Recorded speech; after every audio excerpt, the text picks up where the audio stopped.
Good evening, everyone. Good evening. Good evening to the listeners. Good evening, and welcome to Waterhouse Vibes.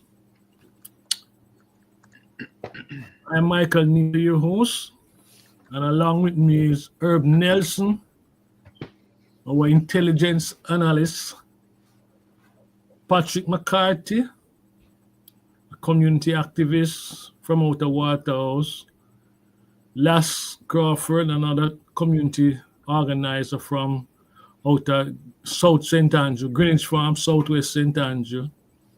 We have Sister Maxine, who is and what outspoken activist, music executive, and we have a poet with us, Sister Jennifer Ganas. I think I pronounced that right. Today, we we're gonna continue our discussion around sex trafficking in Jamaica. But before we get to that aspect of the activities, I want to just touch base with you on what's happening here in America and its likely impact on Jamaica. Last week, I received a list of countries, nationals that will be deported from the United States. In the Caribbean, Jamaica is the leading, the leading area that will receive over 5,000 deportees. Now, I heard the Prime Minister talking earlier this week, telling the deportees, when you come back home, behave yourself. We want to use your resource. If not, you're going to go before a judge or you see a maker. That is if you fail to live up to their expectation. I don't know how the panelists feel about that, but I somehow I just have this gut feeling that the Jamaican Prime Minister and the Jamaican state seems to be gearing up to use increased force, police and military force, to control Jamaican, because when that 5,000 population, that 5,000 group hit Jamaica, it is going to have an impact. It is going to have an impact, not just on the economy, but on physical life and otherwise, because people will be coming back to Jamaica, some of whom are, I just be straight up, some of whom are criminals. And when they come back, they're going to want to get back into their activities. You also might find people settling scores on Jamaica. Somehow I am worried, and I wonder if this worry that I have is shared by the members of the panel. So, Herb, you are from the intelligence community. What's your reading of this situation in terms of 5,000 Jamaicans getting deported to back home? Will it have a serious impact or it undermine other stuff? What's your reading on it, my brother? Herb, look like he gone into another Okay, email. I just unmuted. Yeah. Listen, if we didn't learn anything between 2016 and 2020, we're certainly going to learn now, because they knew what was happening even in Obama's time. Obama, believe it or not, had the highest amount of deportations amongst all these presidents. People fail to even discuss that because of who Obama was, a minority president. He was no friend to immigrants. He deported them like crazy. Trump came in and gave it a more aggressive tone. And so that singled Trump out. that he was going to aggressively do this, right? So they forgot about Obama. And then Biden came in and he just continued where Trump left off, because he did turn back a lot of people. What has really rubbed the Republicans the wrong way is the fact that he didn't finish the wall, he didn't move troops to the border, and he didn't support Texas in all the shenanigans that they were trying to do, passing laws that would arrest and deport people or hold them for deportation. So you have a situation now where Trump comes back, and with the Project 2025, it's going to be aggressively done. But the difference is, if you were in churches in Brooklyn, if you were in other areas where you have the sanctuary cities of Boston, Brooklyn, Atlanta, and all these other places, then it doesn't count anymore. They're coming to get you, right? Now, they can't kick off your door and come in because they don't know who, most likely they know who owns the property, but they also know who's living there, renting space or subletting space.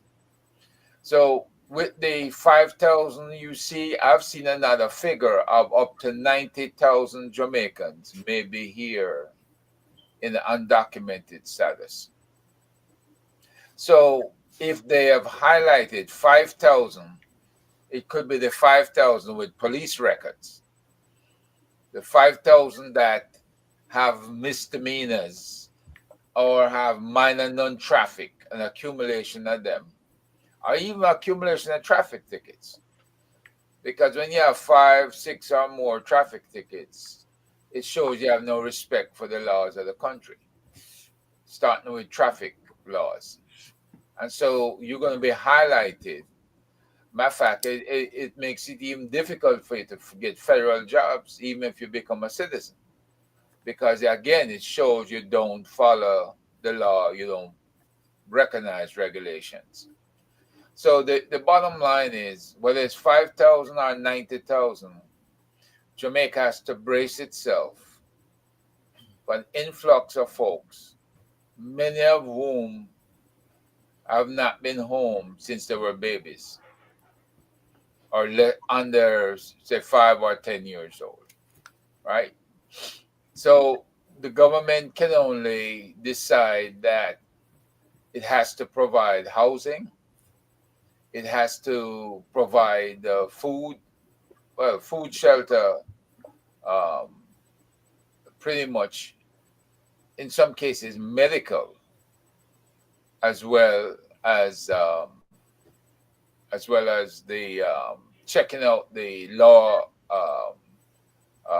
violations that these folks come in with. You may have some guys who are pros at criminality, and so they're going to come and they're going to educate our local criminals in Jamaica. I say guys, but it applies to females also. Some of the best scammers live here, and they've been coordinated scamming from Jamaica for a very long time. So if they get their hands on them and send them back to Jamaica, all they need is a laptop computer or desktop, and they go back to work, or tablet or what have you. So we have a big problem in accommodation in Jamaica. And so much so understand that they're looking around for adequate housing to house people. I know a member of our team here, the daughter of, I believe Jennifer knows her, the daughter of the Carib News publisher, editor. She's gonna kill me because I forget her name, Jennifer. What's her name? You muted.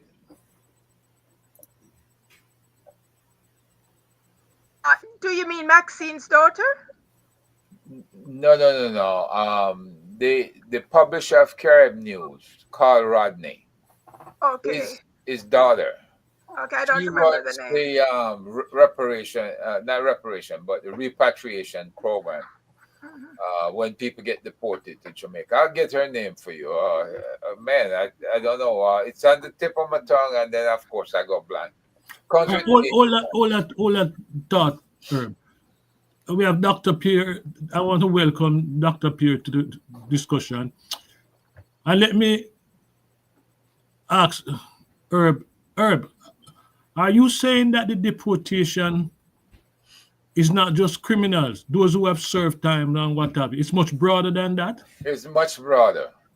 Half of the people so far been admin, which they never indicated they would go after admins. What is admin? Admin is like when you overstay, Okay. or when you overstay and you didn't go back to immigration and get your papers extended. So you just continue to live in the US. And you thought that it would be the criminals that they're going after, hardcore criminals. But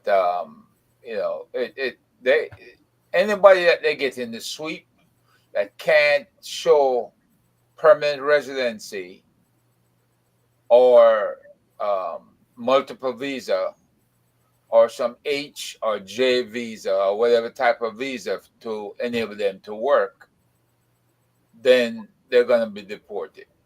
What about citizenship?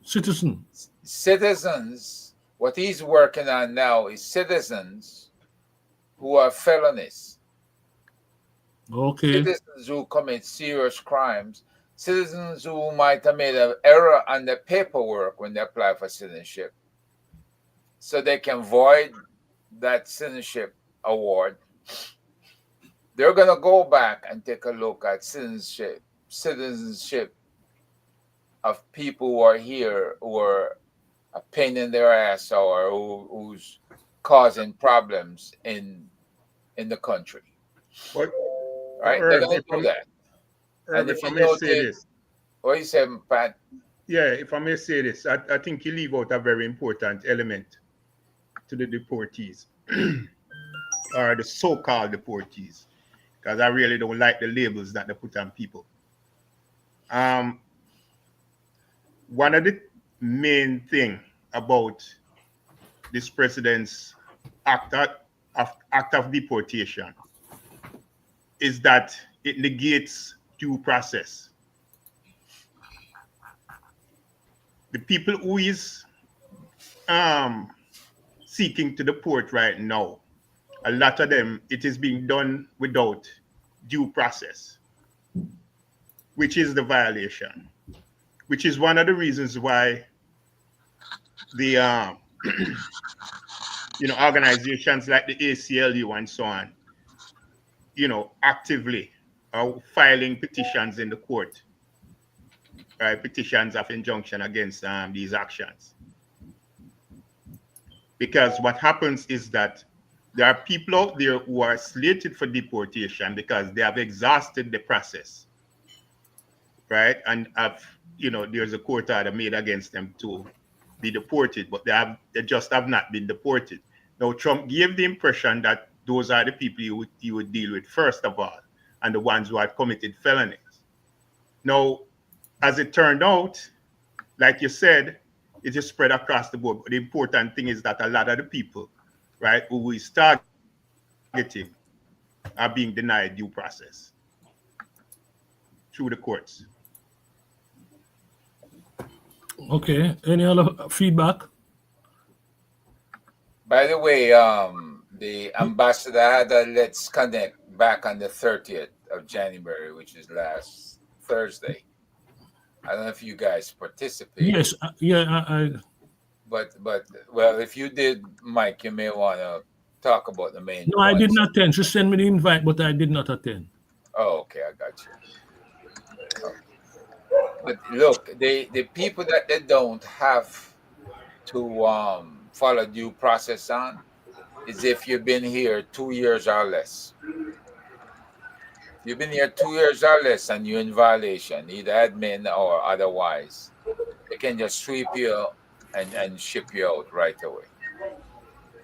So you're Everybody saying, else, it was suggested that for a long time ago that you need to get yourself a lawyer. If you had a charge in like New York or Maryland and some of these other democratic states, you could ask the governors if you're found guilty and they're going to use a misdemeanor to get rid of you, you can ask the governors to give you a pardon. And they usually will do that. Pardon you so that you don't have a record. All right. So again, you have various ways that was explained by the different attorneys as to how you can circumvent being deported. But you need to have an attorney. If you are in danger, if you've been here over 2 years, some people over 20 or 10 or what, and you still don't have your papers, then you need to get an attorney. And you need to be able to prove you've been here that long. So these are some of the things that Dr. Pierre, Yes. in the meeting. The key thing is, Dr. Pierre, Yes, I'm listening. you're up to date on this deportation thing. I take it.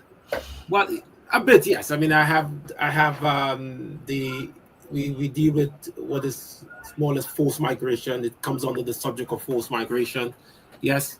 And I am not, I have not. Well, I mean, it's in the news still, but since I live in Canada, I there's a lot burning on our plate.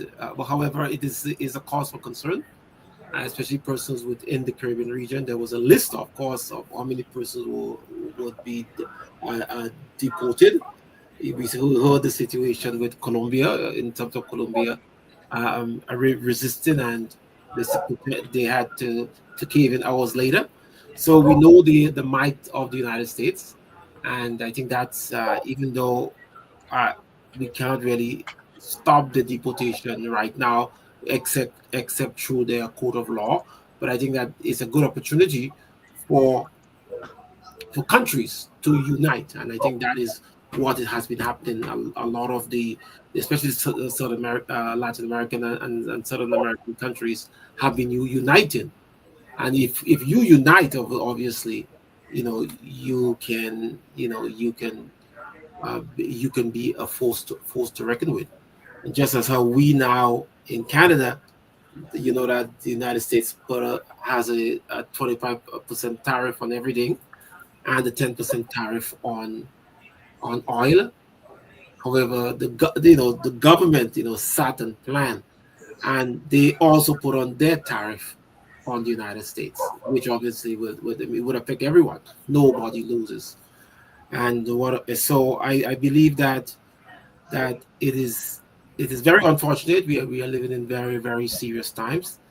However, these are the avenues where we vent our feelings, and these are the avenues where we get ideas to push forward.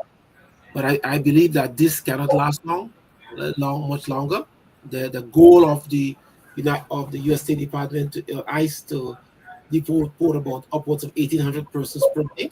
They haven't reached that yet. However, I just believe that cannot be sustained over a long time. That's my opening statement. How will that impact sex trafficking in the Caribbean? All this, how will? Well, it will. Hold on, Dr. Pierre, just a minute. Maxine, Yes, I wanted to make the point that um, the freezing of the funding, the USA, the international funding, should also be factored in, seeing that a lot of that funding was supposed to be supporting the law and order, crime prevention areas in Jamaica. So it's not only that they're shipping in the deportees, but critical funding that would have been in place or available to support initiatives in Jamaica are also being cut off. You talk about USAID and Department of State um, programs where they started projects to benefit the people of Jamaica. Those have been put on indefinite hold, Yes. Yes. and Yeah, but that it crosses the support system that the government yeah, would have to, in Jamaica would have access to yeah, you know assist in how they're going to manage the deportees. And I think also they have frozen the bank accounts and the resources of the deportees, so they cannot even access any resources that they may have had in the United States as well to assist them in Jamaica. So I think that ought to be taken into consideration as well as they're one of going the to get attorneys involved in that because to freeze an account and you have no justifiable cause other than the fact that they were deported. know Uh, that they're illegal. I don't know if, as an illegal person, you may have been able to skirt the system, get a social security card or whatever and open the bank account and or purchase property. mhm. But now that you are deemed illegal, etc., I think a lot of those, like, I'm not saying anything is not going to be challenged, but I'm just saying the circumstances, the economic, cushions that may have been there are also removed. So this is different, I think, from when Obama or all of these other deportations were occurring. It wasn't in such a hostile environment, outside of, just a hostile economic environment overall. Dr. Pierre, before you come back in, let us hear from Jennifer and Lasno. What's your take on what's happening? Okay. As far as I'm concerned, Jamaica is going to have a lot of financial problems dealing with the people who are being deported back into the country. Because, as expected, a lot of them will not have any funds to bring back. And even those who have relatives who they can stay with, the relatives are not going to put up with them for a long period of time, because everybody does things nowadays to say, well, you are living overseas, you must have money. So therefore, if they're not going to be getting anything from these people, they're going to be kicking them out after a while. So you're going to have a lot more homelessness in Jamaica. You're going to have a lot more crimes, because these people are not able to support themselves if they can't get access to whatever funds they had in their US accounts. That's the way I look at it for the time being. Last, Yeah, what I'm focused on is that you're looking at a situation where the government in Jamaica is on a campaign towards the next election. When it comes to crime, at this time, they're trying their very best to paint a picture of them getting crime under control. And this is part of their electioneering, right? To put themselves in a position that they are getting things under control. And the kind of tactics, the policing tactics that they are using right now is, for the most part, a strategy of elimination. Once you get in the way of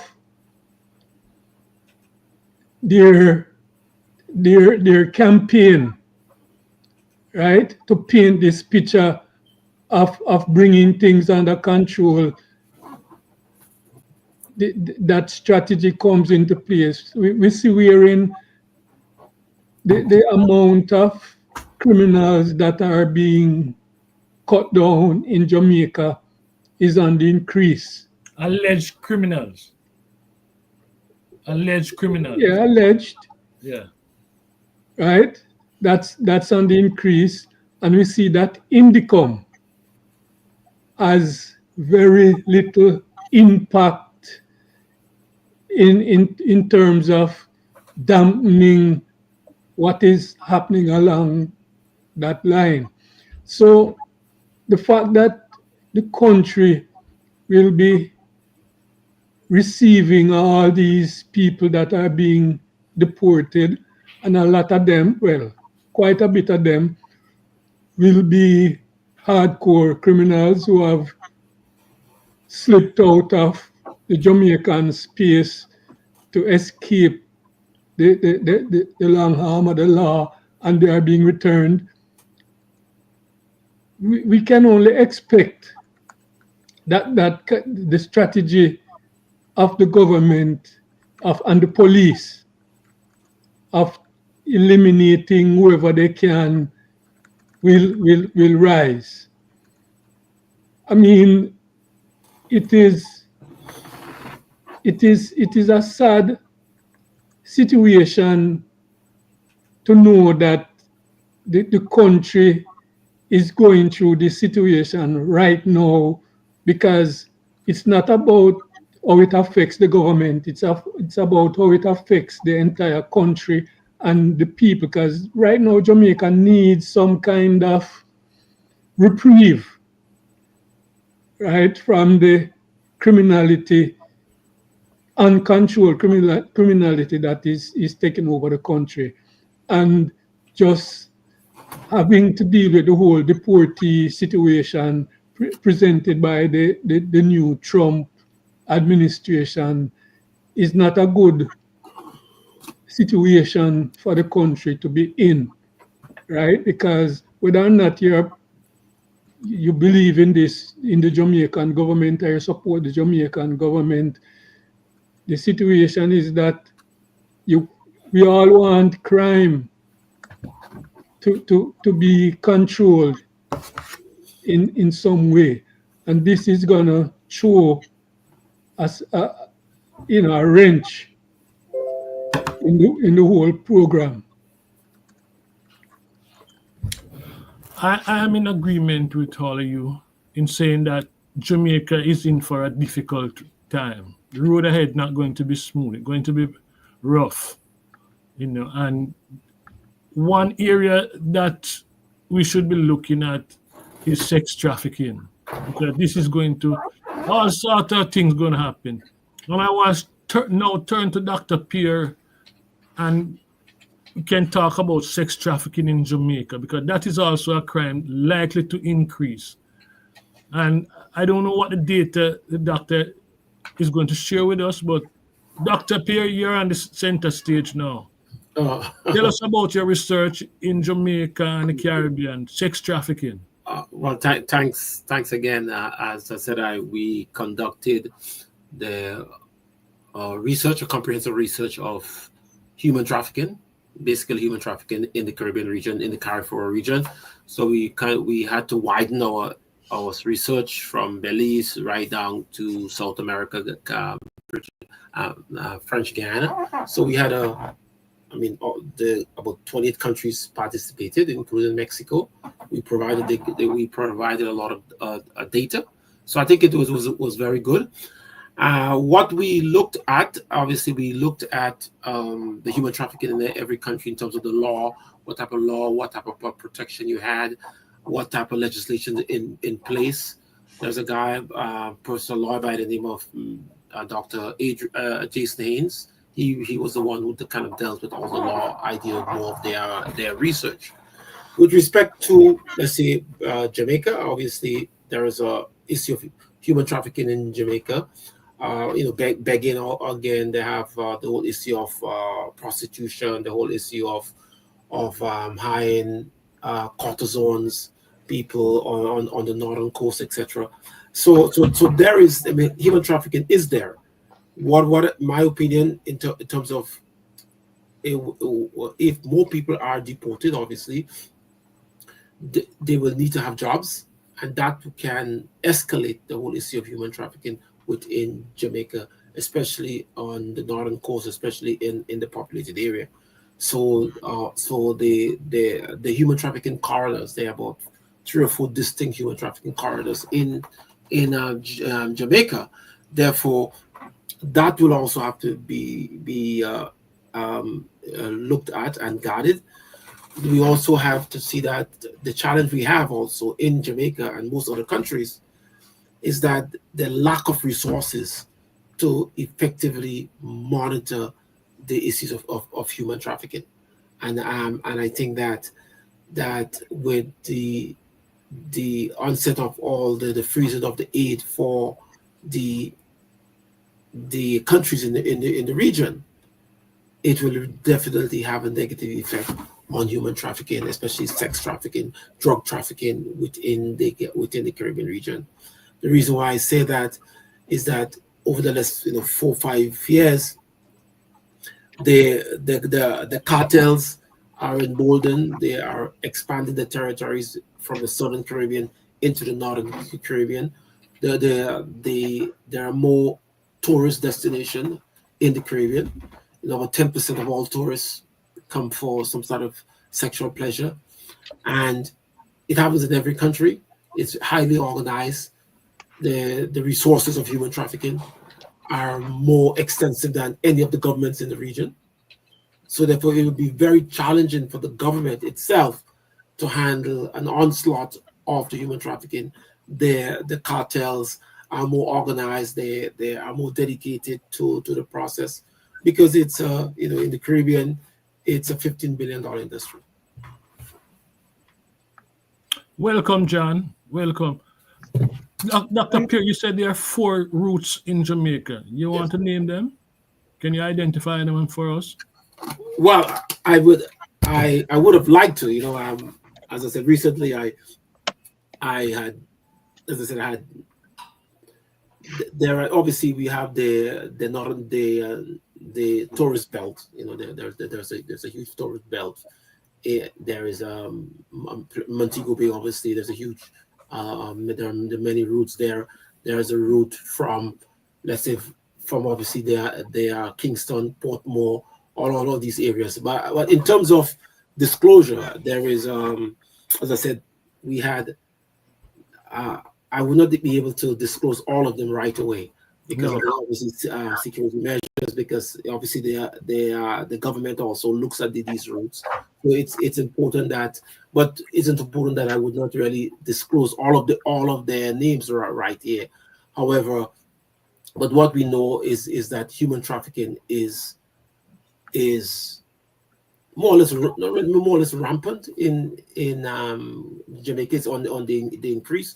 However, I must say that the government itself is working hard on preventing it. You said rampant. Yes, it's on the increase because it's a form of income. Yeah, it's a form of income, and why it's a form of income? Because it has almost a 95% success rate. It's very hard to detect it. It's very hard. So the process is very, very, very hard to detect, because most victims do not report their perpetrators. Folks, there you have it. Any feedback, any question for the good doc? I have a question. John, before you come with the question, can you the camera? Yes, you can see me. I can see the shiny head. We can only see the head, my brethren. And the thing, no dreadlock, so we prefer to see your face. Yeah, Every week I have to go through this abuse.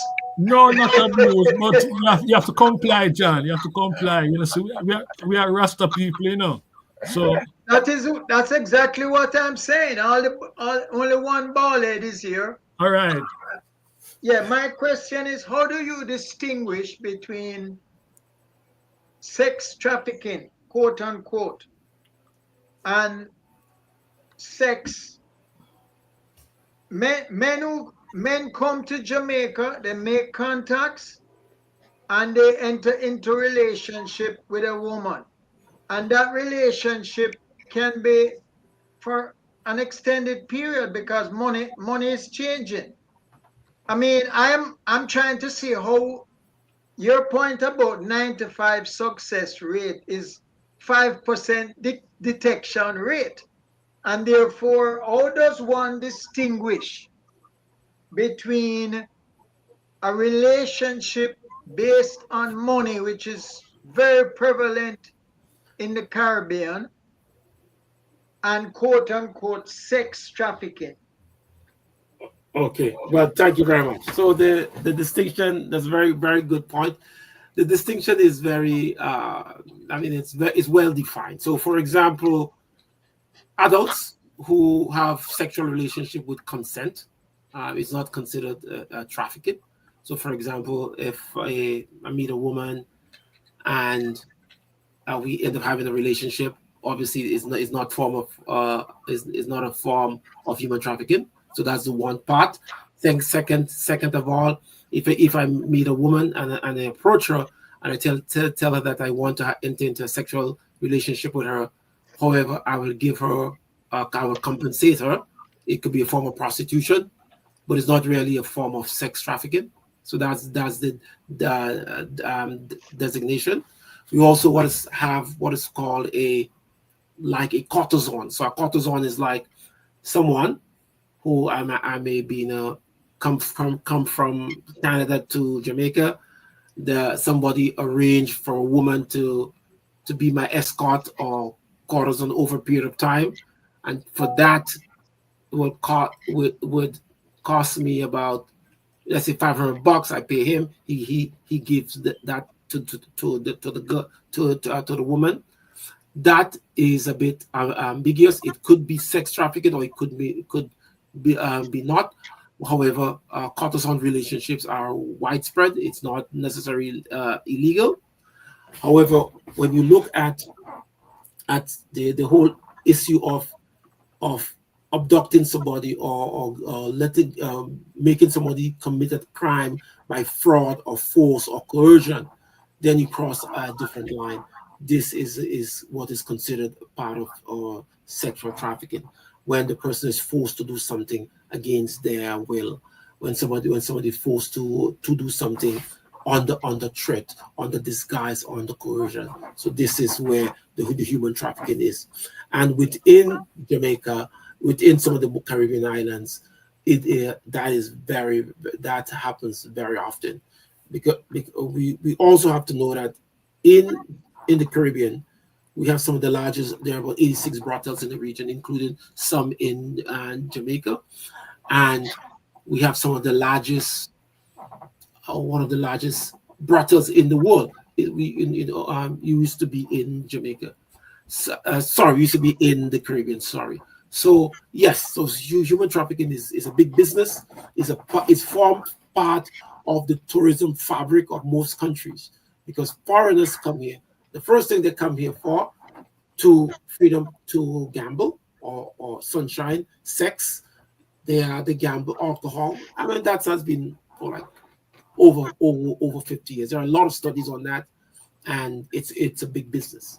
It's about 10%, of tourists, or even higher, come to the region to engage in sexual activities.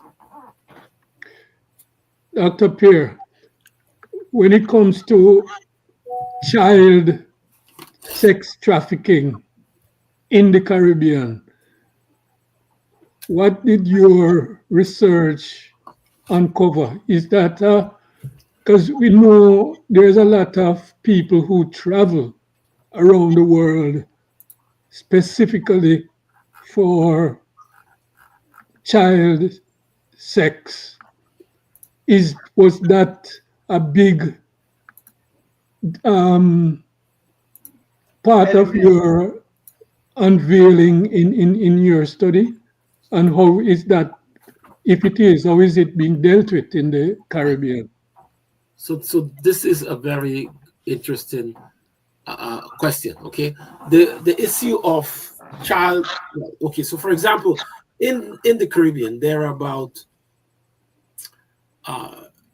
16 types of crime in the region. Crime, sexual crime. So one of the main one is that's whole issue of drug trafficking, obviously, firearms trafficking, human trafficking. You have also pornography. You have child pornography. So child pornography is very. It's about 10. It's on the increase, but it's I wouldn't say it's high compared to pornography, but child pornography is the one that it has the highest return on its investment. As a human trafficker, it might be a good idea to get into the child pornography business, because most people in the region who the tourists comes for that purpose. It doesn't necessarily happen in Jamaica, as let's say in the Bahamas, or let's say in the Dominican Republic, or in Haiti, or other countries. But it is a very high return on investment. They come, these persons, what they do is that they look at the whole issue of a child. For example, you may be a pedophilia. You specialize on type of the different type of children, underage, young girls, etc. So that is, yes, it's a child pornography is a big part of it. However, governments have been trying to in most countries, in all countries, it's a crime. However, the government lack the resources to fully combat it.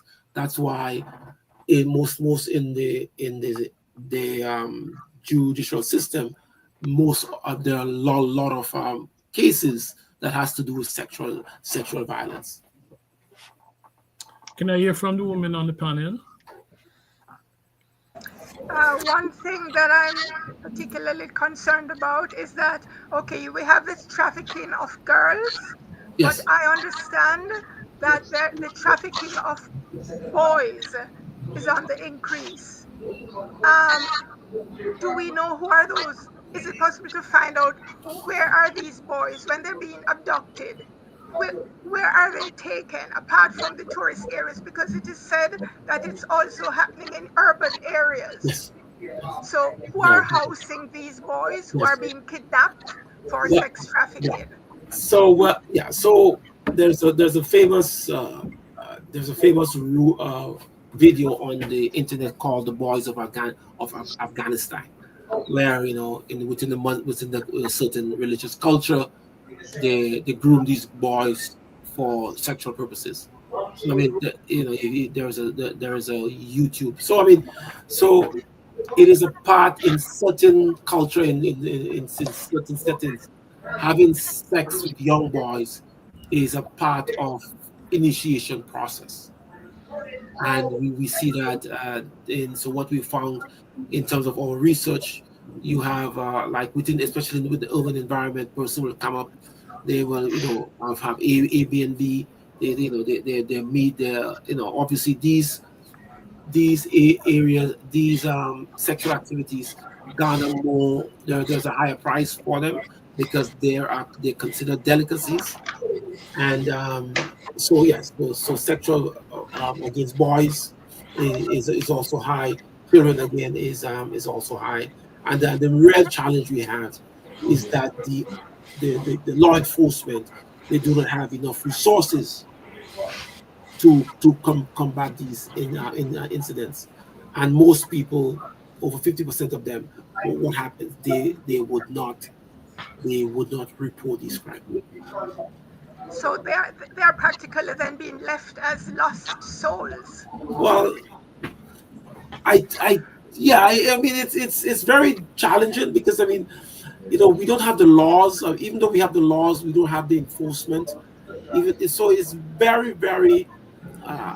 It's according to Dr. Jason Haynes, it is very challenging because the laws are not there and the will to prosecute. Sometimes the process takes 3, 4, 5, 7 years. I mean, so we have to change a lot of this their system where judges can make decisions by themselves, etc. So it's very hard for the law enforcement, and most law enforcement are not trained to the capacity to identify these things, and so that's a major challenge we have. And lastly, there are not enough women in law enforcement that specialize in these cases.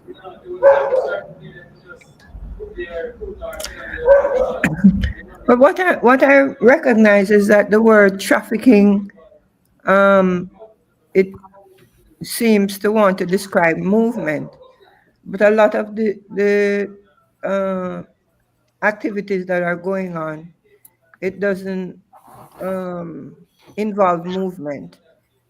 It's right within communities, and as you know, in a place like Jamaica, the poor communities Yes, exist right next to the tourism or uptown spaces.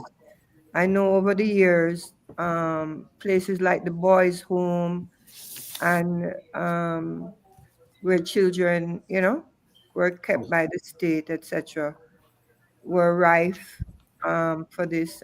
As you know, there's a lot of boys on the road, um, you know, yes, wiping windows and just a general, what do you call it, overflow of them, yes. um, not being engaged in school or any such activity. So you could immediately see where an availability, Yes. conspicuous availability is there, and the actors that would be, or the pimps or whatever these people are, they would have an ability to abuse these young. Well, I mean, I'm speaking about boys, Mm. because the rise of the homosexuality, um, you know, um, acceptance is directly related to, in my mind, the increase and the focus on, interestingly, on young boys. It's always been there, but it in my mind it has increased Mm. with this gender scenario, that has been promoted as acceptable behavior. Mm. So it's really, it was interesting because when I heard about human trafficking and modern day slavery and relating to the slave society that we speak about mostly, the legacy of slavery, and they're saying that this is modern slavery. So this is not slavery with the trafficking that we are, aware of from the 400 years and the reggae songs and the cultural, description. This is urban, urban living and urban inequities that are, in our society. So it's pretty stationary.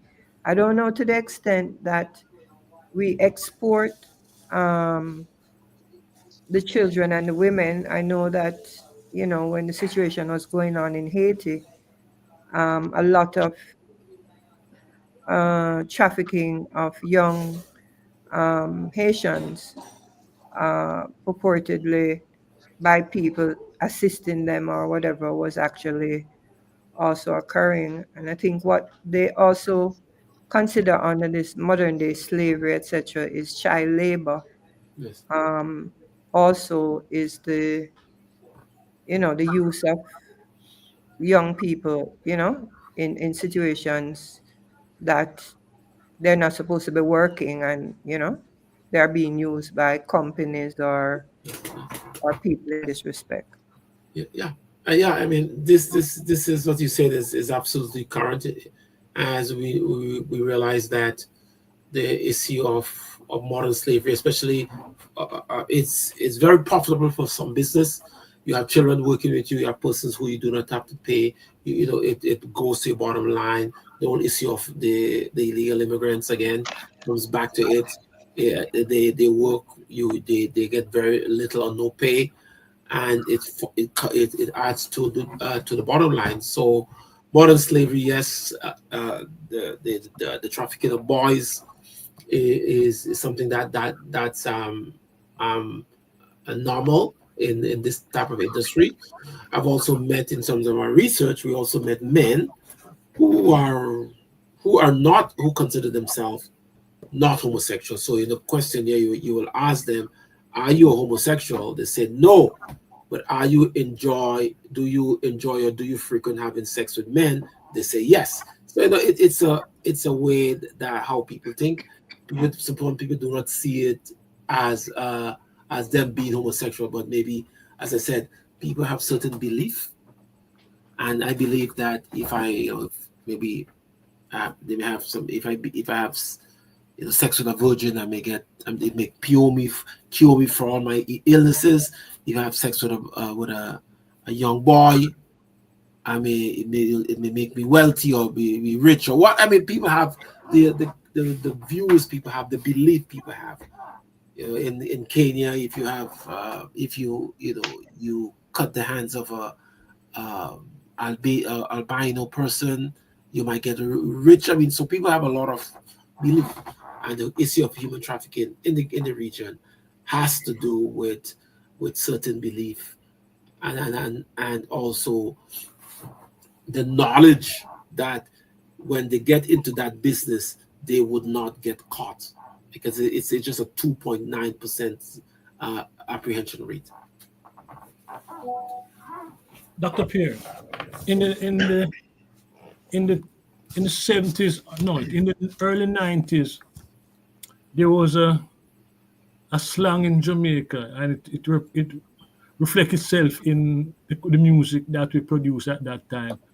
And the line was, "Me want me 2-year-old." That became very accepted in Jamaican dancehall space. Could it be that our culture encouraged this sort of behavior? Well, of course. I mean, listen, you have no idea. And I also want to thank, in our study, we also have to thank the DPP office, the office of Miss Paula Llewellyn, and the DPP office in the region, who you could see the cases, you can see the level of, I mean, this thing is rampant in most cases, in most countries. And that's why better laws have to be enacted. Child molestation, child trafficking, violence against women. Because the challenge we have, as I think I mentioned in some of my discussions before, the whole issue of sexual violence and violence against women and children in the region is seen as a form of entertainment. So this is what you have to get. You have to understand. Sex tourism is rampant. There are over 83 brothels in the region.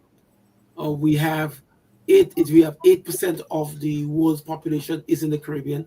33% of all crime.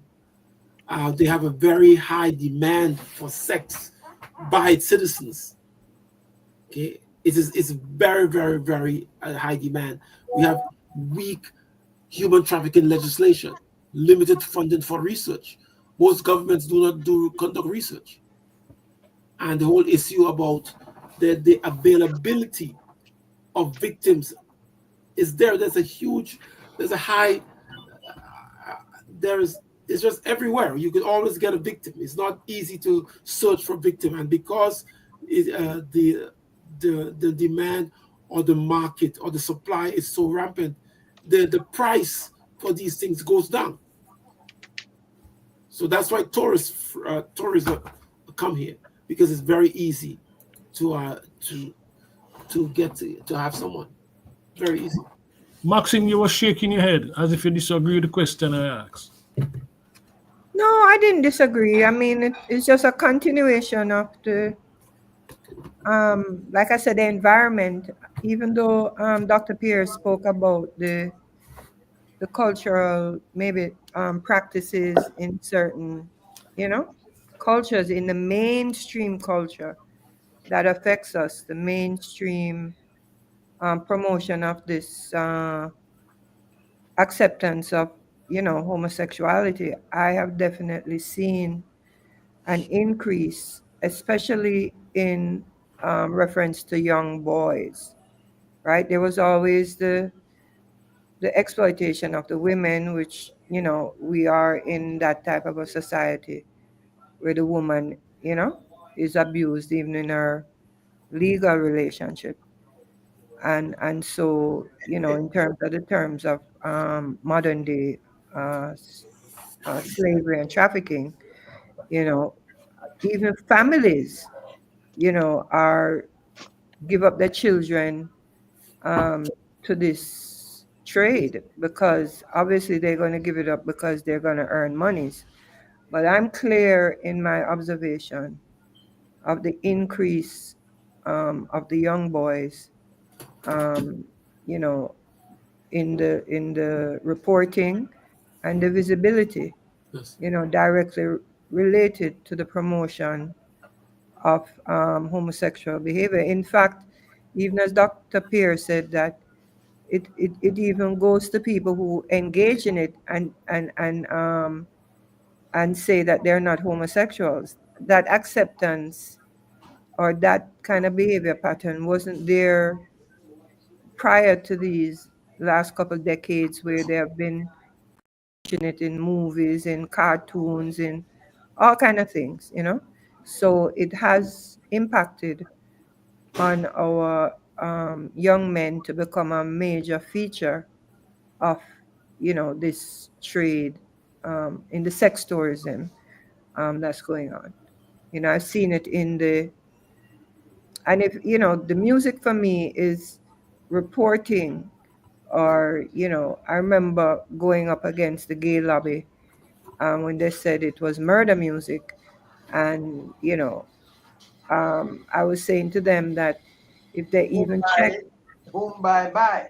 yeah, if they even checked what was happening in our society with a lot of these dancehall artists coming out of the inner cities, they saw why they were so against the lifestyle is because of the abuse that they know of within their own environments. And I would not even dispute that maybe they were abused as children, because it is so rampant Yes. in the boys' homes and, all of these places that deal with the young youths in the inner cities. So I was just adding to that overall focus on it as a law. And it's not just Jamaica, as Dr. Pierre says, because generally this kind of sex trafficking or use, we used to think about it, oh, this is more in Thailand and, certain countries where, like we know, like anybody going over there, that's where they are, that's where it was marketed. Now it is more prevalent in the Caribbean. Yeah. And I would dare say it goes with the lifestyle promotion that has occurred with the You're absolutely right. And just I want to say something. The industry, the amount of persons from that employed is about 176,000 people that are employed, impacting 11 economic center. Okay, and so it's a big industry. It directly affect the directly impact 8 countries. So it's a big business. And the reason why we have to take this thing seriously, because human trafficking, the resources that the human trafficking have, most governments do not have it. is seen as a business, very efficient. And what what I find interested in our study when we interviewed the traffickers is that the line of authority, the organization chart, is very, very defined. So those who are on top do not know who are at the bottom. Those at the bottom, those and so on, and no one knows each other. So, for example, we had followed when we did the human trafficking routes from Venezuela to the Northern Caribbean. So they hired us to find out where all the routes were, the human trafficking routes. There was a company that gave us 2,700 cell phones, so we were able to give the migrants, the drug traffickers, the human traffickers, give them the cell phone, and as soon as they put on the cell phone, you just have to wait and see where they travel to, and the amount of routes you see, it's just amazing. We found that we interviewed some Venezuelan boat captains, and what makes the whole it's very interesting is that they keep in the human trafficking business, they keep proper notes, all the manifesto, people who they travel, when they travel, where they drop off. It's all detailed, so it's a big business to have a boat, have 100 people, have a music, have a restaurant, have brothels. It takes a lot of money. A normal person cannot just do that. It is highly organized. To detect the raiders, because most boats come into the Caribbean. There's a radar detection from Trinidad and Tobago that picks up the radar. The boat. I mean, it is well organized business. Can we hear from Patrick and Herb? Yeah. What I'd like to add, Dr. Pierre, and a lot of people you will probably wonder why I added John Island Muhammad, the DC sniper's name, to the private chat. But I'll tell you this much. He was one of the most powerful traffickers in the history of the Caribbean. And this was pre-2000, right? He moved kids, I should say women and children, at will through the system. Not only did he move them through the system, but he could obtain passports for them. And the same guy who was shooting from the trunk of the car. Very, very much so. Right? So Lee Malvo himself was trafficked. Lee Malvo himself was abused sexually. Right? So I don't want anybody to be shocked hearing this. No, let me be clear. You're saying that Lee Malvo was trafficked? Yes. His mother was first one trafficked. And then he had to send for him. And in sending for him, using the same trafficker, he ended up in the clutches of this man who got to like him and decided he would train him. John Mohammed. So you have a situation that got completely out of hand because a parent, and this mimics the Caribbean, a parent or parents in the Caribbean do not investigate, do not check out, are unconcerned with who's taking their kids and saying that they're going to get them into the U.S. I'd ask one of the guys in Jamaica if he could have joined us. I don't know if he's listening in. But a lot of the young girls that pay money to come to the U.S., that the cartel members will traffic. They get raped, they get VD. Some of them who are not accepted into the United States or who are sent back home come back home pregnant, right? So you have a situation here that exposes our girls, and in some cases the boys, Yes. to the whim and fancies of these people.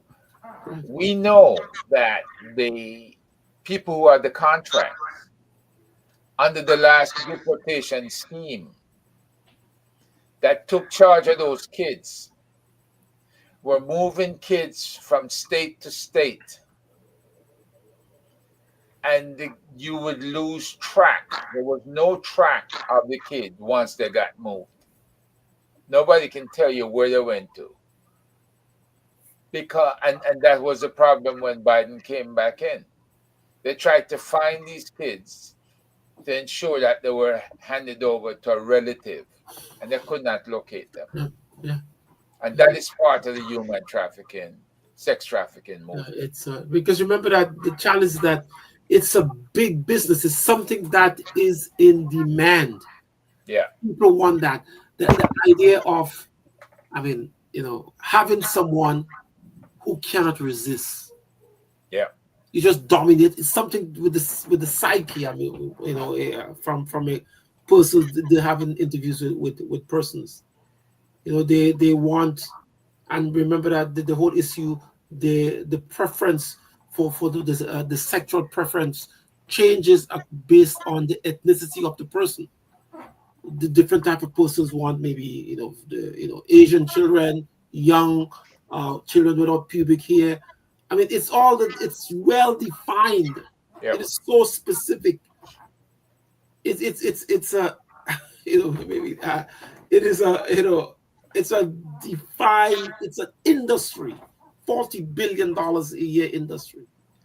The more I listen to you, Dr. Pierre, yes, it's like it's painting a different picture on the whole tourism industry in the region, especially in Jamaica, because the idea that is being painted in the minds of people is that, we have these tourism officials who are good at their job and they're increasing the tourism market because of the skill of their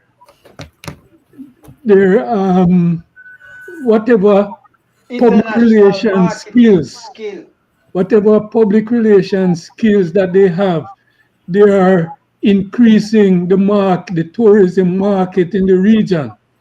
In Jamaica, we see how the tourism product, not the product, but the tourism market is expanding rapidly.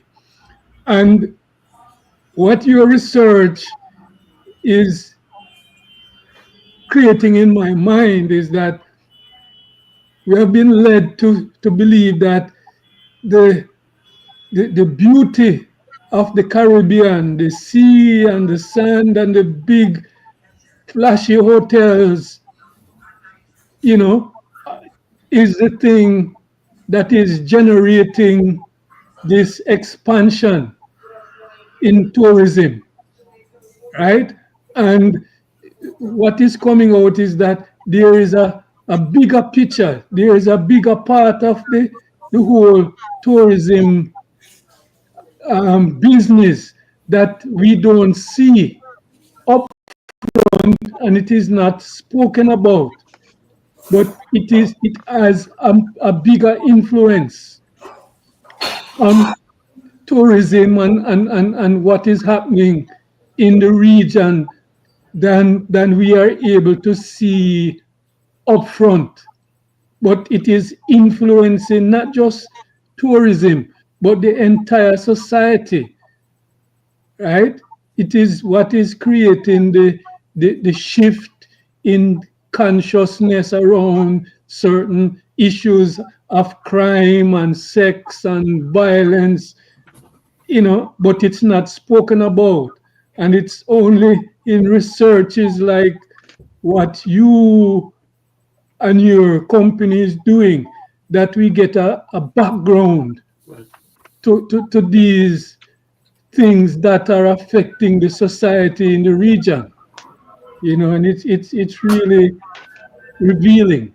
Yes. Yes. But I wonder what President Trump's administration on the male and female as being the only genders, and the the border um, the border activity that they are going to increase.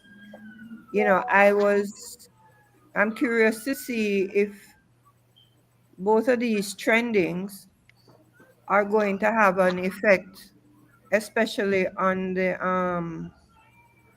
any trafficking that was going in, you know, through these means, in terms of cross trafficking and just general acceptance overall. Again, I go back to the gay lobby um, negotiations that I was a part of. And one of the questions that I asked about the laws, the buggery laws, or the various laws that they were agitating to have changed. And I said, I was curious as to why the laws were enacted in the first place. What was happening in their societies that would require them to make these laws that they're now wanting to force us as governments or as societies to change them and actually penalize countries financially. I'm looking at the irony of all of this scenario with Trump and borders and USAID and all of that, as to why these things occur. Is sometimes things are happening, you free up everything and say, oh, you're free to be this, free to be that, free to be this, but then there are consequences that start to happen in the society that cause the society to have to make laws. You understand? So I am here observing this administration of Trump, amongst everything else that they are enacting, but it's very significant that they're seeking to roll back the gender laws. You know what I mean? And what is that going to mean? Or in this type of conversation, what kind of policing and what kind of focus that gender act is going to have coming down the line. Okay. Patrick, Yeah. Yeah. This discussion has brought out a lot of things. However, I would want to start where a lot of times we look at situations that present themselves in our day-to-day life, and we have a tendency to think that it's like a new trend. It's something that's just getting started. But a lot of times it's stuff that has been happening in some cases for centuries. Um, and I say that specifically because one of the things that is not fully realized is that given our history, right, there's a world we see and there's a world we don't see, right? Or another way of putting it is there's the world in which we operate, and then there's the underworld, right? Another classic way of looking at it is in this modern day period, right? There's this internet that we are all on. But there's another side to this internet that is commonly referred to as the dark web. And the activities that go on in this dual world is activities which affect the existence of both of them. And in many instances, it's the using the analogy of the web. It's the activities that go on the dark web that determines a lot of things that happen, right, on the web that we see, or the web in which we operate ordinarily. The same thing goes for trafficking, human trafficking, slavery, and all of that. I was working with a group before COVID, all right, some years ago, right, dealing with modern day slavery internationally. And some of the data would I find shocking. And they're happening in places which doesn't seem like it has that much economic problems taking place, or that much, activity going on. The pornographic industry, which was kind of like the dark side of Hollywood, is one where we used to think many times that, it's just a small group of criminals doing them thing. But it was a multi-billion-dollar industry. Yeah. The same thing goes for the drug trade. Yes. And people are trafficked for all of these reasons. People are trafficked to be mules in drug trade, right? People are trafficked for sex. People are trafficked for organ. Because there's another thing they call organ harvesting. All right? And in many instances, some of these things affect even the very ones around us, because you might see a child disappear. You know how many children disappear on a regular basis and go untraced totally? Yes. Because, yeah. Yes, I mean, right? And then what's happening is that part of this whole activity is also kidnapping. And as Maxine alluded to earlier on, when we talk about trafficking, we think about movement, but sometimes it's not just moving them from one country to another, or moving them from one place to another. It's things that are happening right there. Right there in the community. So I have to kind of disagree with Dr. Pierre when he mentioned about the resources of government sometimes to deal with these things. Right? I disagree on the basis that resources is not something which automatically present itself. In order for us to have resources, we have to think resourcefully. That's how we get things done. That's how government is supposed to operate. Yes. By thinking resourcefully. And if it's not a problem considered a priority by the government, it's gonna go unchallenged, unnoticed.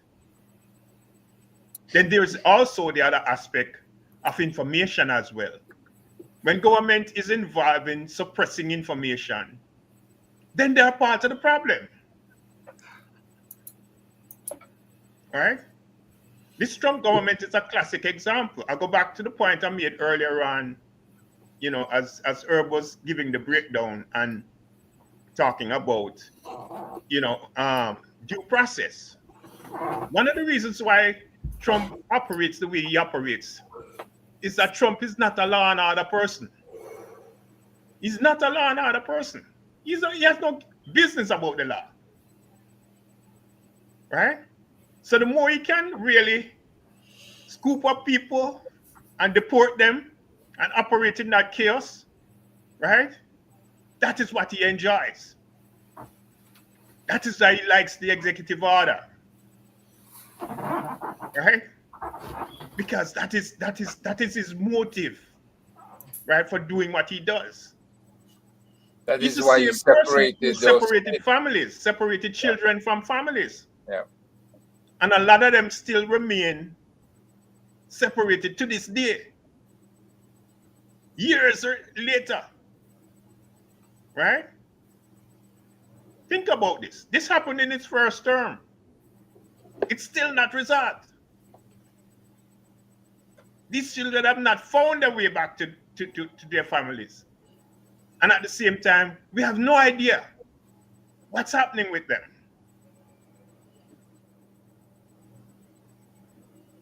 A lot of these things exist right there in Jamaica as well. I've known about these things, even from when I was back in high school. You have teachers who are homosexuals, right? But being homosexual is not a crime. They try to make it out as a crime. That's not the crime. It's being a pedophile. That's the crime. That is the crime. So we gotta really tune into the information and how we get the information and how we use that information. Because we really have to educate ourselves around really what is this world we live in.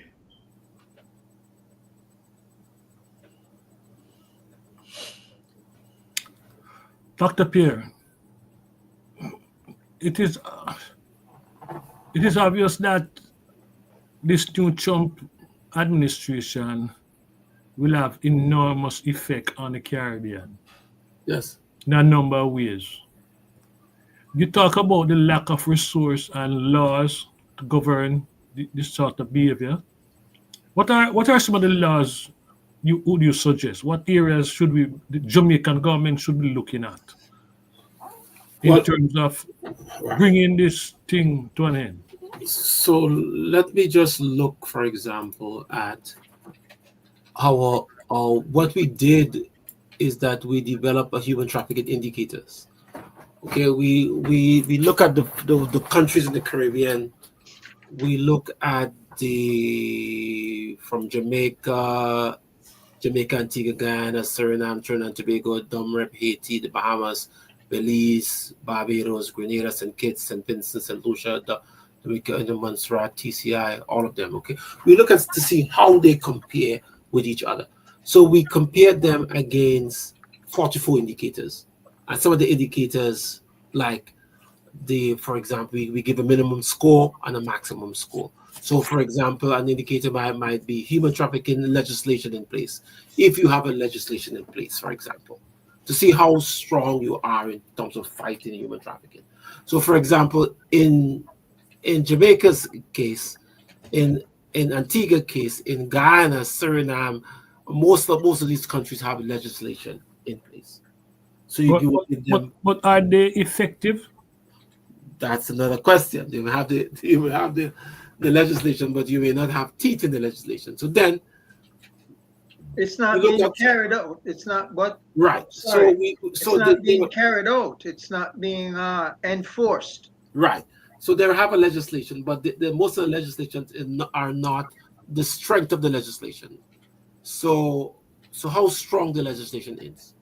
So the fact, so in our research, we found that Haiti has strong legislation in terms of human trafficking. Jamaica also has strong legislation. Bahamas, Guyana, few countries. Some countries, the weakest legislation are Haiti. The Turks and Caicos Islands. You have countries like Jamaica and Grenada, very weak human trafficking legislation. In Grenada, they do not see human trafficking as like human trafficking. They see it as like someone a deportation crime. I mean, this is very frivolous for Jamaica.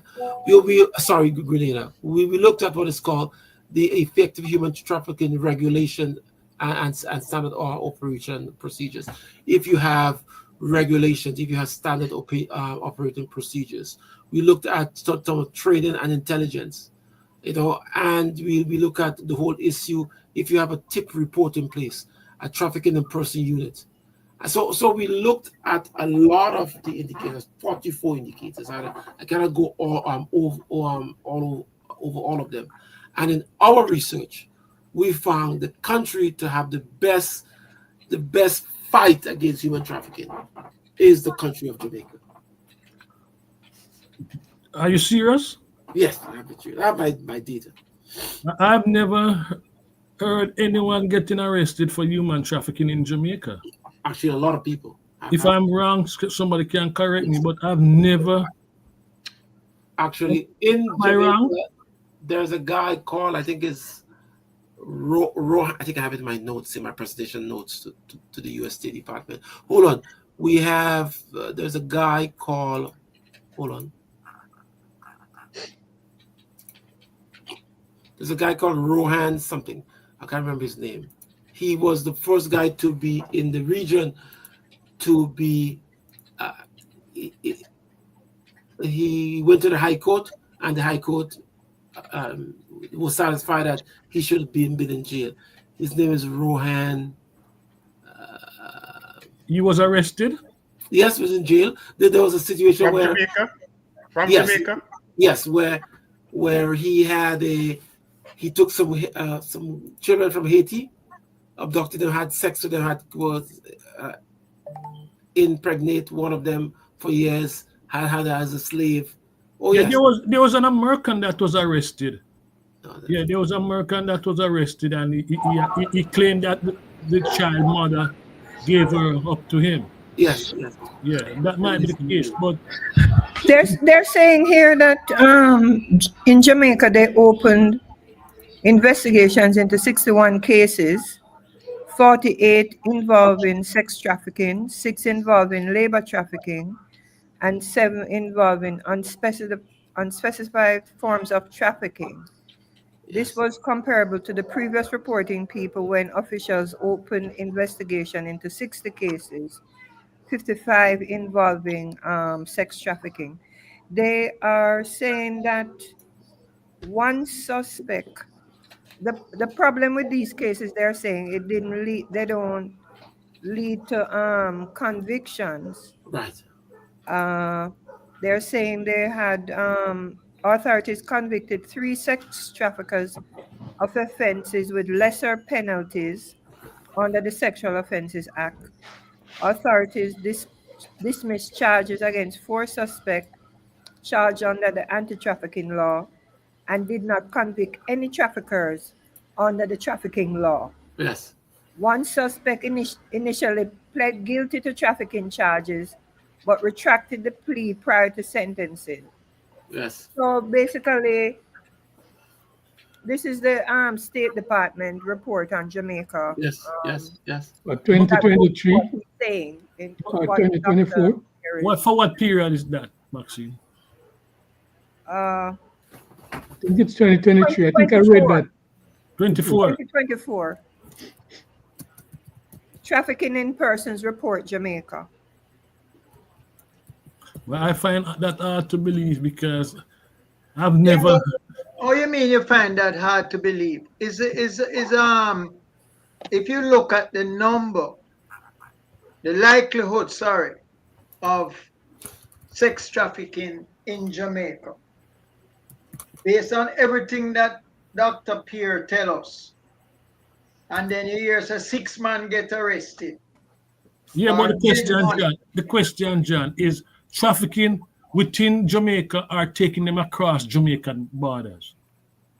That's the question. The word trafficking implies that it is movement from one territory to the next. Not necessarily. Not necessarily. Not necessarily. Okay, but either way, I'm not shocked in the sense that it's only. I'm aware of the cases, Mikey. Huh? I'm aware of the cases. And the legislation. They have the legislation, and I'm also aware of the cases that Maxine talk about. But the problem is, as Dr. Pierre had earlier indicated, you're not going to find a big amount of people before the courts, and you're not going to find a lot of people actually getting actually convicted, even though the laws and the prosecutions are there.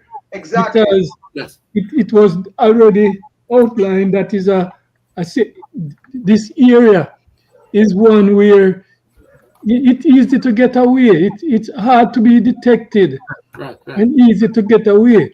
So the legislation is there, and Yes. even though Jamaica have one of the better Yes. legislation in the It's Caribbean, indicators. Yeah, we're not going to see 2,000 people before the court for this thing. We're not going to see not even 200. Yes. or Yes. even Right? 20, or even 20. Right. So, And that is because I read the what- report that Maxine spoke about, because I wanted to see, okay, Jamaica has the legislation. So how many people them actually put before the courts? And when I read the State Department report and realized this was 61 people, and out of the 61 people is like you come down to a finger count as to actual people who actually had a valid court hearing. Yep. You understand? So it is a very tricky business. As Dr. Pierre put it, it's a good business to be in. It's lucrative. And because remember that the apprehension rate is 2 point something percent. Yeah. What business can you have? That is for the region. Jamaica won't probably go Yeah. 0.5. Listen, listen. We have to understand what is the whole issue. You know, the human trafficking region. It is very, very. It is the odds of getting caught is slim and none, and that's why so many people get into it, because it's a very profitable business. I met some human traffickers. I interviewed a guy. He's very funny, but I mean, it is he was an immigration officer, and somehow we felt that business was a good business to get into. So he bought about three women and had them in his basement, and invite his friends to come, on the weekend, have drinks, they have sex, I mean, they pay them. And he was telling me that he's an immigration officer. He knows the law, of course, but he said that there's demand. If I don't do it, someone else would do it. It's big business, but the odds of them getting caught is slim and none. And I've seen that in country per country per country. Don't forget the prison system as well. Yeah. And then when you had the corrupt officials who in government, in politics, in administrations of these countries, it makes the thing much more complicated. That's how the world that we see and the world we don't see operates in tandem. Well, I'm glad you mentioned that, because there's a famous ambassador who is no longer amongst the living, but he was known to go to Trafalgar Road. King. Somebody calling me. He was known to go visit Trafalgar Road and pick up his little boy and carry them over him house and videotape them and all sort of thing. And he was a highly placed government official. He did that with some of your friends from the music industry too, right there in Water. Yeah, Mr. Peter so and so. Yes. No, I'm lost somewhere. Herb just said something. Herb, can you repeat? I give some clarity. Yeah. I'm saying that there are a lot of popular entertainers, DJs, that was riding his rhythm all that time, and a lot of them keep their mouth shut and can't speak. Yeah. So level of corruption. It was corruption. It was corruption, but it was also like what Puffy and them people going through now. Yes. You understand? It was accepted. That's corruption. Certain, I don't know about. Well, I mean, corruption, yes, but the highlight of that case wasn't just about the corruption, but is the the line that was drawn across society, because this thing, you talk about the boys on the street, it span the boys on the street, it span the entertainment communities and the DJs and whatever, and it goes into government and judiciary and Security forces. it's kind of the whole cross section of society. Just one case. Yeah, but So that reveals a lot of things that we've been talking about with Dr. Pierre. In that, I mean, this thing is there, and it it is so behind the scene, and it can cut across so many sectors of the society yeah, but the that question have control over the information and the legal system and everything. but the Well, this question is why the what question I'm Patrick asked, said about pedophilia, separate and apart from consenting adults. Yeah. And what I brought to the lobby community, that pedophilia, based on the power structure and the poverty within Jamaica, that that lifestyle doesn't have a chance down here, because of those class issues. So if you lobby people What do you who mean want don't have a to chance? Stick up focus, in Maxine. What do you mean don't have a chance down there? because you are talking about a law between consenting adults, not between a power structure of somebody that's poor versus somebody that's rich. You understand? So the way that it's play out in Jamaica, just like what you say, all of these people that you just described are all powerful people in a society abusing young, poor star boys or window washers or people coming from certain schools and certain. They are not going. They're people that they're having pedophilia sex with is not from uptown people, children.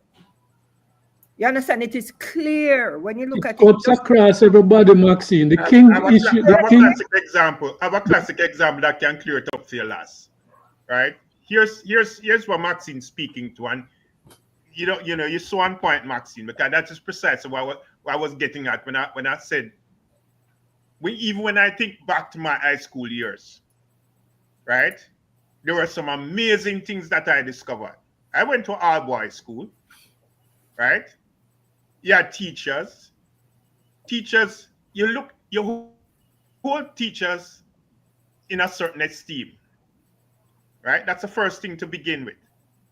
If you should happen to experience or hear of certain things about a teacher, particularly a teacher that you admire, right? Sometimes it can be so shocking, it throw you completely. It throw you completely off balance. If a teacher take a youngster under them wing to mentor them, that's like a promise of the world Yes. to the youngster, right? Only for it to result in ways that you cannot even imagine. You cannot even imagine. yeah, Who but is gonna be held responsible? the question, I think, should we make a distinction here? Because trafficking is different from consenting adults and engaging in homosexual activity. So shouldn't we, course. because we're talking about trafficking, Yeah. shouldn't we make that distinction? Yeah, but Yeah, what, they have what to I be understood the Patrick to be distinction. saying, Just Let a me minute, say this, just a John. minute. John, go ahead. no, I'm a teacher and I come from the NUDT background. And this was an issue before the union. What I understood Patrick to be saying is a teacher is held in a certain regard by students everywhere, for the most part. And here, if you have a teacher who is a homosexual, who is feeding on, in other words, it's not the same as two consenting adults. Mhm. It is a case of abuse. Yeah. And trafficking, where you put trafficking, sex trafficking within that? Well, it's not. It's I don't know that is because it can be no, considered trafficking because there's no, coercion. trafficking involves coercion, Yeah, coercion fraud, against the will and of the person. yeah, But deception, all of those ultimately, things. it's not. It's considered a different type of It's still trafficking crime because because the person is underage. So a 15 underage or and 12 it's year being old. forced into an activity that They they would don't have normally. Right. they can't So consent. if we, Just a minute. Let one person at a time. Finish, John. yeah, I was just saying that we wouldn't represent that person. You understand? If the teacher come to NUDT and say more, because there was a case I recall, it was in the newspapers. Which school you went to, Patrick? KC. Okay, it wasn't KC, it was Wolmer's. And there was a teacher where this became, it was in the news, in the Star. I remember because, the Star carried that type of bacchanal. Salacious. Salacious, that's the word. That's the uptown word. So that is what the Star reported, and it came up in the union, and we had to debate what is our position on something like that. And we took a unanimous position that we're not going to defend a teacher who do that. On the other hand, where it happened, meaning we're not going to represent the teacher, we're firing that teacher. We're going to support the board to fire that teacher. Just like we fire the teacher who go after the young girls. Different sex, but the same crime. Right? We fired the teacher who go. When I was at Trenchtown, we fired the agriculture. We fired the auto mechanics. The auto mechanics teacher because he abused a girl, a young girl, and it went to the board, and we were the representative of the teachers on the board, and we voted to fire him. So we didn't make no game with that. So it's a different situation when the children are not in a school environment. It's not about teacher and student. It's not an age issue. It becomes more challenging, yes, but it is not the same thing. A teacher who feed, just like the pastor who feed from the boys who are in the flock, the choir boy or the altar boy in the church. But the question is, shouldn't we be making a distinction? Dr. Pierre, can answer that for me? Yes, that's between that sort of behavior and trafficking, which means that you're moving a kid from one place to another location to engage. Well, I mean, if a young boy sexual abuse, so let's say a teacher abuse a young child under the age, I mean, from my knowledge, I don't think that's a form of sex trafficking. It's sexual abuse, which is prohibited under the law. I mean, it doesn't fall within the category.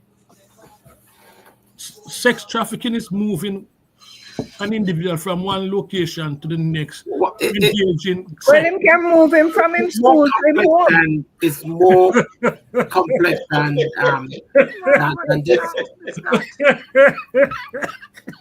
But here's the other thing. Just a minute. Let Dr. Pierre finish that. Dr. Pierre, finish. No, well, I said that it is more complex than just, let's say, just moving someone from school to the home. Well, technically, deception has to be involved, force has to be involved. A lot of things other aspect has to be involved in it. but I mean, it in terms of a legal definition. So, but however, in our context here, I do not believe, because I mean, I don't want it to split hairs, but in I think that with cases where a teacher abuses a child, in most cases, in terms of practicality, it was, people would not say that that teacher trafficked the child.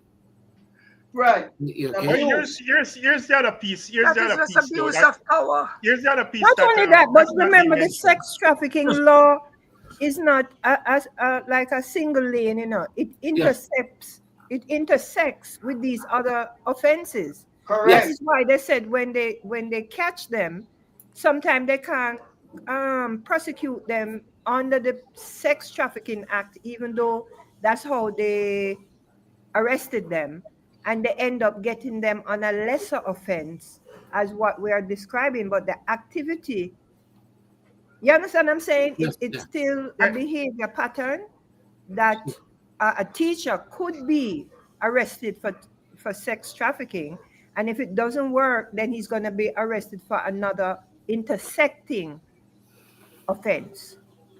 But here's a piece to it, Maxine. Here's a piece to it, right? To follow up on the example that John used earlier.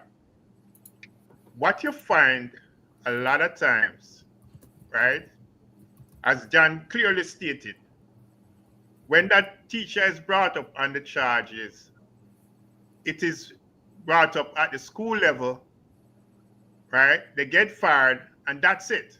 That's it. Right? Now, that's not the end of the story. That's not the end of the story. A child has been violated. Right? That child gets no therapy, nothing, no kind of treatment. Right? The one who commit the act gets no kind of, not just punishment, but they themselves don't get no kind of treatment as well. But isn't it for the parent then to sort of go to the police afterwards? Because the school board does what the school board does, but then the parent of that student should then report the matter to the police and seek therapy for the child. But the school board has that responsibility as well. But the parent more so. Well, let's say for the purpose of the child, right? That child might not be from a stable home, or might not be from a home, right, where they are open to dealing with situations like that. And just bear with me for a moment. Right? Because again, coming back again to an example that I'm gonna cite. Right? A youngster gets approached by a teacher, right, at school, shockingly. But he felt so embarrassed about the situation of being approached that way that he's not open to discuss it with nobody because he doesn't want to be labeled anyway. Uh-huh. You get where I'm coming from? Yes. Uh-huh. Right. So when it comes to the school board taking the responsibility of dealing with the issue, they have to deal with the issue to its fullest. Yes, but then that student, then if he's Can I say something? Is it possible? Okay, so sex trafficking, based on the UN standard. Okay, it's a form of, so sex trafficking is a form of human trafficking that involves recruiting, movement, or holding victims for sexual exploitation purposes. Okay. These sex traffickers, can coerce the victim into providing sexual services by force or through threats, okay, including mental and emotional abuse and manipulation. So this is like a defined concept of sex trafficking by the UN. So if what you're saying fits into that, it is called sexual trafficking. And from the people who are arrested, like they say, 60 cases of human trafficking, 55 are sex in the Jamaica setting.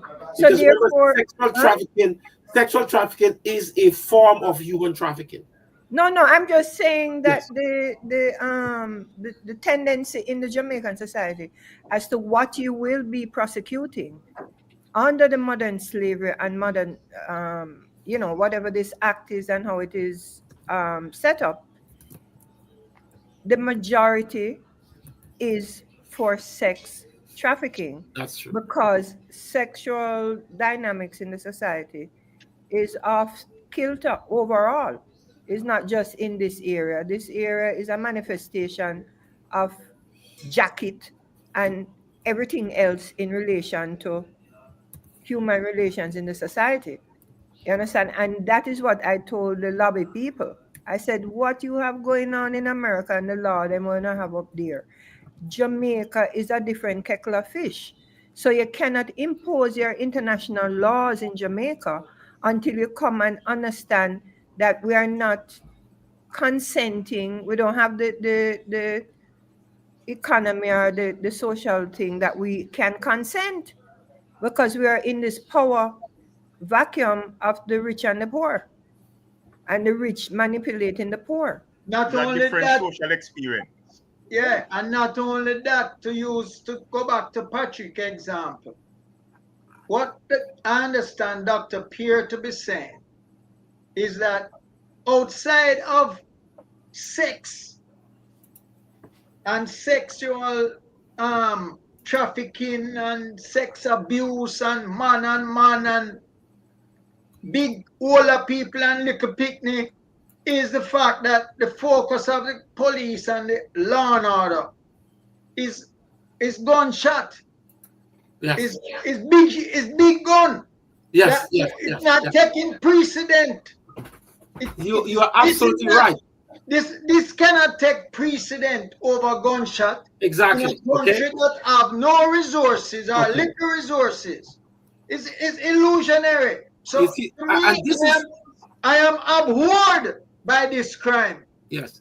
You see, But I also realize the reason why it is at the bottom of the solution pit is because that cannot be, it won't be socially, morally, economically, murder come before all of that. it does not make the news. Okay, so for example, Oh Jesus, it would be in the news every day if it you was see, me. let's say for example, if someone gets murdered on halfway tree, in halfway tree, and someone gets sexual traffic, the police will put all the resources to the people who get murdered, because remember that it's they don't have, most of them do not have the resources, and that's why it's such a perfect crime. That's why a lot of people now are using, it is just, it's very hard. It's 2 point something percent conviction rate. So I just want to just in closing, because I haven't Before you close, before Dr. Pierre, before you close, I just want to read something from this report, the 2024 Trafficking in Person Report, Jamaica. And very interested, this is what it said: government of Jamaica does not fully meet the minimum standards for the elimination of trafficking, but is making significant efforts to do so. You see the contradiction? Yeah, significant effort mean that him have all the indicator. Him have the law, him train the police to understand what it is. It come out, them make they make big statement in the news, but in terms of the actual effect of actually bringing people to boot, to use their term. They don't meet the minimum standards. Right. Yeah. And what Let's go back to one the of the example that comments, you can use. one of the comments is that you cannot separate the abuse from the violence, right? Because these children that are being abused, their response to the abuse is violence. You understand? And this is what I was again, it was another factor that came out in the gay lobby Yes. when they spoke about the murder music. I said, I can't tell you because I'm not about to tell you the personal lives of these dancehall DJs that y'all are targeting. But I can swear to you that these people weren't abused. You understand? Because they come from a society where they're abused. And even when they were saying that the violence that the gay DJs. people that were being killed in Jamaica, you know, like, oh, Jamaica is killing these gay people. And I said, no, if you go granular on these cases, you find that the attacker, the person who is killing the gay publicized person, is actually the lover. The you understand, the perpetrator is not an outsider. It's usually a person like one of these boys who are not doing it because they're consenting, but because they are prostituting themselves or find themselves in this situation.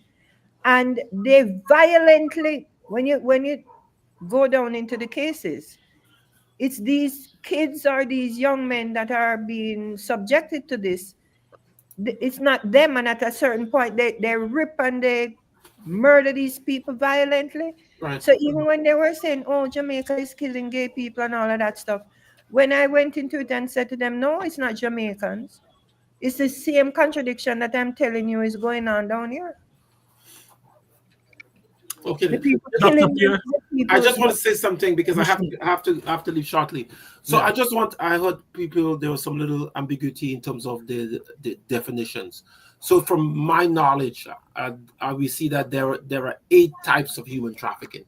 So human trafficking, the first type, which is most popular, is what is called sex trafficking. I think that we have discussed that in length here. We also, another part of trafficking is what is called forced labor. That's another form of human trafficking. The third area is what is called debt bondage, okay, or bonded labor. Victims are forced to work to repay debts or loan. Okay? But that's a form of human trafficking. Domestic servitude, which is number 4, which is also a part of human trafficking. Then another part of human trafficking is what is called organ trafficking. This involves the illegal removal and trade of organs from victim, and this also is a booming industry in Latin America. You know, obviously people come down to the come down from the developed country, come to one of these countries, get human trafficking. They also, for another form of part, is what is called forced begging.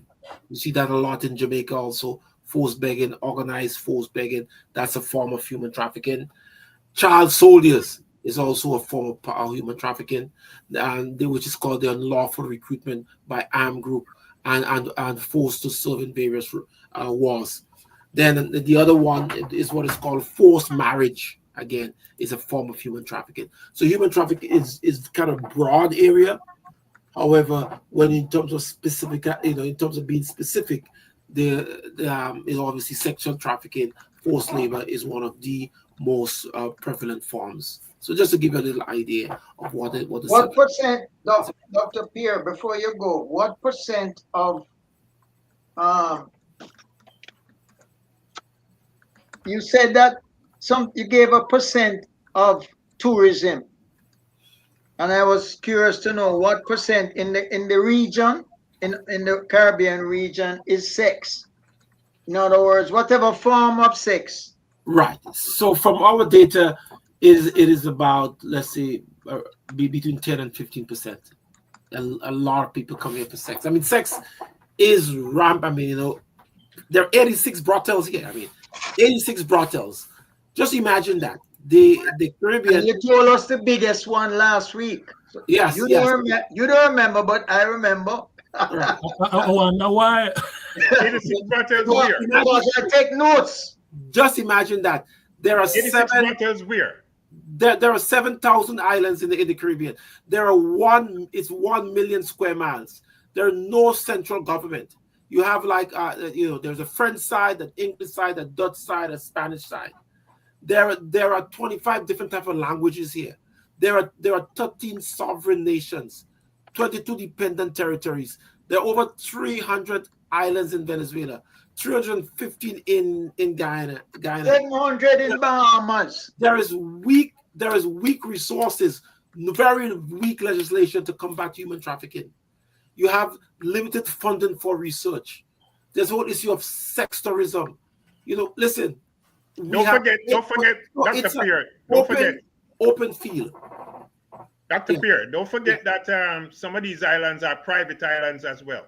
Exactly. I mean, you heard of Epstein taking people. Yeah. Listen, you have no idea what goes on. I tell you, and the funny thing about that, in doing the research, we find that the perpetrator. So our job is to look at the psychology of the predator. My job is to investigate the predator, to see what he's thinking. Why is he doing what he's doing?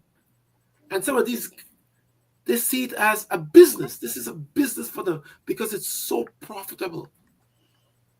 It is so, and you remember that human trafficking is a family business. People are close knit. It's big business. Listen, yeah, I think your numbers are multi-billion conservative. Yeah, exactly. Folks, we are up. Yes. On the hour. Guys, have to leave at 6:15. Yes, so brother. We're going to close up. We're going to close up now. Okay, then. And I want to thank everyone for a very informative discussion today. What is clear is that the changes that Trump is implementing will have an enormous impact on Jamaica, even in the area of sex trafficking, because with liquor food and liquor money, folks are going to want to do things to get money. You understand? So that is what we're looking. That's what we are looking at. Okay. So again, I want to thank you all for the discussion today. I also want to say to the listeners, if you enjoy what you heard, you learned something, please like and share this broadcast to your friends. And until next Sunday, 4 o'clock, when we return to do it all over again, I want to thank you and say, wow, good. And pay attention to Mr. Trump if you're in America. Thank you. All right. Thank you very much. Welcome, okay. Brothers and sisters. Thank you all again. Very much. And protect your children. Protect your children. Yes. Actually, I want to tell people one question. I always ask my story. I want to tell people one question. Children, viewers, ask your child, okay? Please ask your children, what is do you know what is a human trafficker? Who is a human trafficker? Do you know how could people be abducted? And if your children does not know, you have a problem. Can you repeat that? Can you repeat that so someone listens? What I want people to do. So this evening, when you go home, you see your children, your grandchildren. You say, grandchild, a niece, nephew, daughter, son. Do you know what is human trafficking? Do you know how people could be abducted? What are the ways people could be abducted? Do you know any? And if they do not know, teach them tonight, because they have a problem. Well, I take that's a task for all of us here. A task for all of us. Because we do a lot of work along the Montreal-Quebec border. Okay, I mean, we speak to the human traffickers to look at what they do, and young boys, young children in the human trafficking business. It's a big business. And most children, sometimes you explain, as I said, my job is not to accuse anyone. My job, if you're a human trafficker, all I want to know is we look at the predatory aspect of human trafficking. We interview the predators, get the psychology, what they're doing and why they're doing it. And sometimes when we befriend them, we ask them the victims, when they see the victims, how the victims manage to get into that. And a lot of children, especially girls, they don't know. They had no concept of human trafficking. They do not know how they could be abducted. And that is what we want to inform persons that it is very easy to get you involved in that. The only how someone could be trafficked if they are vulnerable. I think that the main thing that the people here need to understand, Doc, is that the trafficker, recruiter, the first element of trafficking is the recruiting. It's done by your very next door neighbor. Very close, yes. You could be going to school with them. They look for weaknesses in your family life. Yes. And they want to relieve you of any pain and suffering that you may have. You know, you're absolutely right. I had the organization that called me about a case in Chile where university professors in school and teachers trafficking people. I mean, it's like it can't get worse than that. You know, you student if you read our article, Law Enforcement in the Facilitation of Human Trafficking. We did that article. I think there were like over 400,000 people downloaded it. We had a case study where a gym teacher in a school in Venezuela recruited someone because there's money in it, and there's the odds that are you will never get caught. So look how confident you could be. You'll never get caught. Mm-hmm. Because nobody will check on you. Anyway, I gotta go. Thank you very much. Thank you very much, Dr. Pierre, and thank you all. Until next week, we do it all over again. Next Sunday at 4:00. See you again. All right. Bye. Bye, everybody. Bye. Bye.